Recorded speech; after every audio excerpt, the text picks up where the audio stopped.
ارے تیرے قریبی غریب رشتہ دار کو بلا کے بغیر کرایہ لے کے ایک فلیٹ دیو، بولو انہیں دیتا کیا؟ دیکھو 10 لاکھ کی گاڑی اپنے لیے خریدیں گا، جب خاندان کا غریب یاد نہیں آتا 50,000 کی گاڑی دلانے، ہمارے کو بولتا تو سنو، جو پیسے والے ہیں وہ اپنے معیار سے میلاد النبی کا اہتمام کرتے ہیں، اور جو غریب ہے اپنی گاڑی پہ ایک جھنڈی لگا کے انہیں جھنڈی اس لیے لگاتا، فرشتے جھنڈی لا کے حضور کے مکان پر جہاں ولادت ہوئی وہاں لگائے تھے، جھنڈی لگا کے بارگاہ رسالت میں عرض کرتا ہے، سنا ہے یا رسول اللہ، سنا ہے آپ ہر عاشق کے گھر تشریف لاتے ہیں، میرے گھر بھی ہو چراغاں یا رسول اللہ۔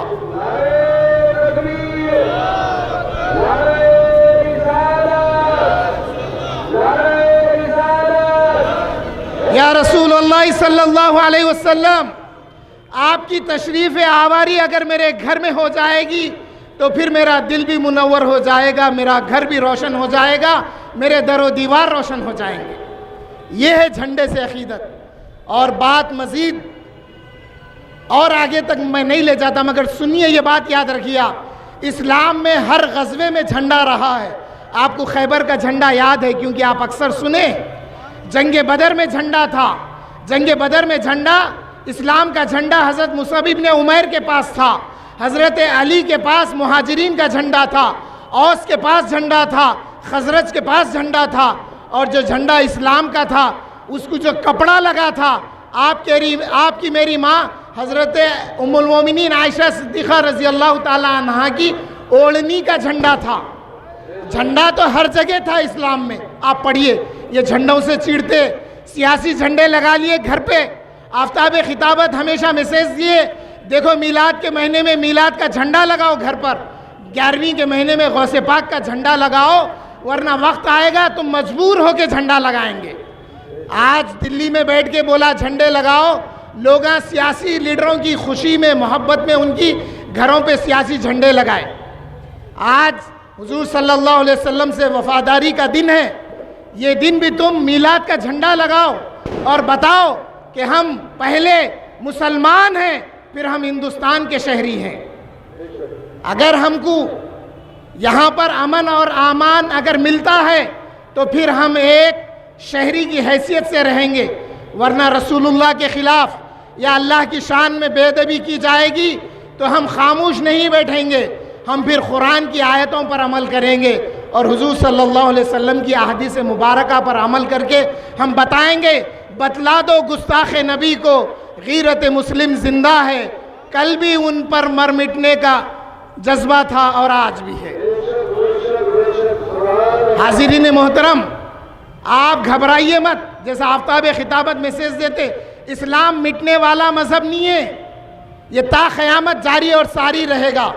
ہم ختم ہو جائیں گے مگر اسلام ختم نہیں ہوگا، اور زمانے نے اسلام کو جتنا جھکانے کی کوشش کی، اسلام اتنا ہی بلند ہوتا چلا گیا۔ آپ کے سامنے مکے کی تاریخ ہے، پھر مدینے کی تاریخ ہے، پھر وہ دور بھی ہے حضرت عمر ابن خطاب رضی اللہ تعالی عنہ کا۔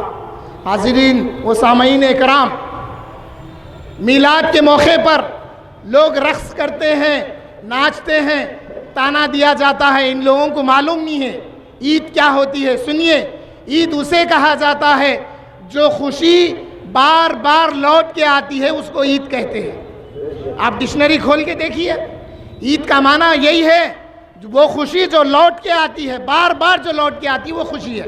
اگر کسی کا کاروبار چل گیا، امید سے زیادہ پیسہ مل گیا، تو ہم خوشی میں دوست کو بولتے ہیں میاں آپ کی عید ہو گئی آج، کیوں؟ کاروبار اس کی امید سے زیادہ ہو گیا، جتنا پیسہ آنا ایکسپیکٹ کیا تھا اس سے زیادہ اگر آ گیا تو ہم مثال دیتے عید ہو گئی آپ کی، تو انہیں بھی خوش ہوتا ہاں عید ہو گئی میری بول کے۔ تو ہر خوشی ہمارے لیے عید ہے، مگر اہل سنت والجماعت کے لیے اور عالم اسلام کے مسلمانوں کے لیے سب سے بڑی خوشی تو وہ ہے جو حضور صلی اللہ علیہ وسلم کو اللہ نے ہمیں دیا ہے۔ حاضرین محترم، آخری مرحلے میں ہوں، سنیے، غور سے سنیے۔ عید حضور صلی اللہ علیہ وسلم کے زمانے میں بھی تھی اور عید آج بھی ہے۔ وہ عید میں اور ہماری عید میں کیا فرق ہے؟ وہ عیدیں حضور صلی اللہ علیہ وسلم کی رمضان کی عید بھی ہوتی تھی تو وہ عید کے دن روزہ رہنا نہیں تھا، اس لیے کہ 29 دن 30 دن مسلسل روزے رہنے کے بعد جب چاند دیکھا تو وہ دن عید الفطر کہتے ہیں، فطر یعنی کھانے پینے کے لیے فطر کہا گیا ہے یا روزہ توڑنے کا نام ہے، اور پھر عید الاضحیٰ قربانی کر کے اس دن جانور قربانی کر کے اس کا گوشت کھانا ہے۔ تو وہ عیدوں میں کھانے کا، ایک عید میں کھانا منع ہے، ایک عید میں کھانے کا حکم ہے، یعنی دونوں عیدوں میں بھی کھانے کا حکم ہے۔ اب یہ عید ایسی عید ہے، حضور صلی اللہ علیہ وسلم ہر پیر کے دن روزہ رہتے تھے۔ صحابہ پوچھے یا رسول اللہ یہ روزہ کہے گا؟ تو حضور فرمائے کہ میں اس دن پیدا ہوا اور اسی دن میں نے اعلان نبوت کیا۔ تو اب لوگ سوال کرتے ہیں بھائی وہ عید کے دن تو کھانا پینا ہے، اس دن روزہ کیوں رہ رہے ہیں؟ یا پھر جب آپ روزہ رہ رہے ہیں تو وہ عید کا دن نہیں ہے؟ تو بھائی وہ شریعت کی عید ہے جو رسول اللہ نے فرما دیا ہے، وہ شریعت کے مطابق عید ہے، اور یہ عید ایسی عید ہے جس کو رسول اللہ نے روزہ رہ کر بتایا ہے، اور رسول اللہ نے عقیقہ کر کے کھلا کے بھی بتایا ہے۔ تو یہ عید ہے۔ عید کے دن ہوتا کیا ہے؟ یہ جو بچے ناچتے نا، اس کی مثال لیجئے آپ۔ حضور صلی اللہ علیہ وسلم جب مدینہ منورہ میں تھے تو مسجد نبوی صلی اللہ علیہ وسلم کے صحن میں حبشہ کے غلام تیر اور بھالوں کے کرتب دکھاتے تھے۔ وہ زمانہ آخری زمانہ جو ہمارا یعنی وہ حبشہ کے نوجوانوں کا تھا، وہ میں نے دیکھا 97 میں جب میں مکے میں تھا، عید کے دن میں دیکھا وہ بھالے پھرا کے کرتب دکھا رہے تھے، میرے کو فوری حدیث شریف یاد آ گئی۔ تو کرتب دکھانا، بھالے لے کر نیزہ یا جو بھی ہتھیار وغیرہ لے کے ناچنا یا ایک انداز میں رقص کرنا، یہ حضور کی مسجد میں ہوا، حضور اس کا مشاہدہ فرمائے ہیں۔ اور پھر ام المومنین عائشہ صدیقہ رضی اللہ تعالیٰ عنہ حضور کے مونڈے مبارک پر اپنی ٹھڈی رکھ کر اس کا مشاہدہ کیا۔ جب آپ اپنی ٹھڈی ہٹا لیا، آپ ہٹ گئے، تو حضور پوچھے آئے عائشہ دل بھر گیا؟ بولے ہاں یا رسول اللہ، تو حضور اندر چلے گئے۔ یہ عید کے دن ہے۔ آؤ اس سے ہٹ کے اور بتاتا ہوں۔ چھوکریاں حضور کے سامنے 6-7 سال کی بچیاں دف بجا کے اشعار پڑھ رہے تھے۔ حضور صلی اللہ علیہ وسلم کے سامنے اشعار پڑھ رہے تھے دف پہ، اور وہ کہہ رہے تھے ہمارے درمیان میں وہ نبی ہے جو کل کی بتاتے ہیں، کیونکہ غزوہ بدر جبھی ہوا تھا۔ حضور مسکرا کے ان بچیوں سے کہے اے بچیوں یہ شعر رہنے تو وہ پڑھو جو تم پہلے پڑھ رہے تھے۔ تو یہ ہو ہی رہا تھا، حضرت عمر آ گئے۔ حضرت عمر آتے بچیاں جو حضرت عمر کو دیکھے دف نیچے ڈال کے اوپر بیٹھ گئے دف کے۔ اب حضور دیکھ کے بچیوں کو مسکرانے لگے۔ حضرت عمر بچیوں کو دیکھ کے بولے ہاں رسول اللہ کے سامنے یہ ناچ گانا کر رہے ہیں تم لگا؟ حضور فرمایا اے عمر چھوڑو ان بچیوں کو، ہر قوم کی عید ہوتی ہے اور یہ ہماری عید کا دن ہے۔ تو معلوم ہوا دف بجانا عید کے دن، حضور کی نعت پڑھنا، ناچنا، یہ ہمارے پاس ثابت ہے۔ تو جو لوگ اعتراض کرتے ہیں وہ لوگوں کو میں دعوت دیتا ہوں تم پڑھو، نہیں تو ایسے جلسوں میں شریک ہو جہاں پر یہ سب معلوم ہوتا ہے۔ حاضرین محترم، ڈی جے کی بات کرتا ہوں میں۔ رسول اللہ صلی اللہ علیہ وسلم ساری کائنات کے لیے ہے۔ اب ساری کائنات میں جو بھی وجود میں آئے گا اس کی بھی خواہش ہوگی، اس کی بھی اپنی خواہش ہوگی کہ میرے اندر بھی رسول اللہ کا نغمہ، میرے اندر بھی رسول اللہ کی نعت گونجے۔ تو اس لیے وہ ڈی جے پہ پڑھتے ہیں، سناتے ہیں، سنتے ہیں۔ چیڑنے کی ضرورت نہیں ہے، بلکہ دعا کیجئے کہ اللہ تعالیٰ یہ سارے ہمارے میلاد النبی صلی اللہ علیہ وسلم کے جو اعمال ہیں، جو معمولات اہل سنت جماعت ہے، اس کو قبول فرمائے۔ سبحان ربک رب العزت عما یصفون وسلام علی المرسلین والحمد للہ رب العالمین۔